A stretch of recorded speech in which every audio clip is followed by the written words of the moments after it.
सलाम किताब और सुन्नत से जो साबित है हमें वही पढ़ना चाहिए। लोगों का बनाया हुआ पढ़ने की जरूरत नहीं, खुद साख्ता नहीं। एक मसला है जिसे अल्लाह के रसूल ने सिखला दिया हो, फिर उसको छोड़ करके लोगों ने अगर सिखलाया हो, तो मैं बता चुका हूँ कि अक्ल भी कहती है और ईमान भी कहता है कि वो चीज़ ले लो जो नबी दिया है। मेड इन जापान और मेड इन चाइना दोनों हो तो हर आदमी मेड इन जापान लेता है, जाना छोड़ देता है। नबी अकरम सल्लल्लाहु अलैहि वसल्लम किसी चीज़ को सिखला रहे हो और आपने मसनून तरीका बता दिया हो और मसनून अल्फाज सिखा दिए हो, उसको छोड़ कर इनके उनके बनाए हुए तरीके पर तो चलेंगे हम।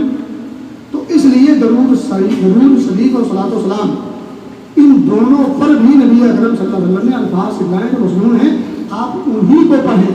अलबत्ता वो बहुत सारे हैं, तो उनको आप पढ़ें जो हदीसों से साबित हैं, उनको टटोलें, उसे याद करें उस तरमीम के साथ, ताकि कभी ये पढ़ ले, कभी वो पढ़ ले, कभी वो पढ़ ले, कभी वो पढ़ ले। लेकिन जो खुद साख्ता है, जो लोगों ने बनाए हैं, वो कौन से मज़हब पर है, कौन सा इशारा करता है। एक तो आप देखें जो दरूद ताज है, दरूद लक्की है, दरूद मुक़द्दस है, दरूद अकबर है, जो उसकी चार किस्में हैं, दरूद माही, दरूद तंजीना और पता नहीं कौन कौन से दरूद, ये सब के सब वो दरूद हैं जो नबी अकरम सल्लल्लाहु अलैहि वसल्लम से साबित नहीं, बाद में लोगों ने बनाए हैं। और मैं बता दूं आपकी जानकारी के लिए, कुछ जुमले इनमें ऐसे भी हैं जो आपके इस्लाम के अकीदे के खिलाफ भी हैं।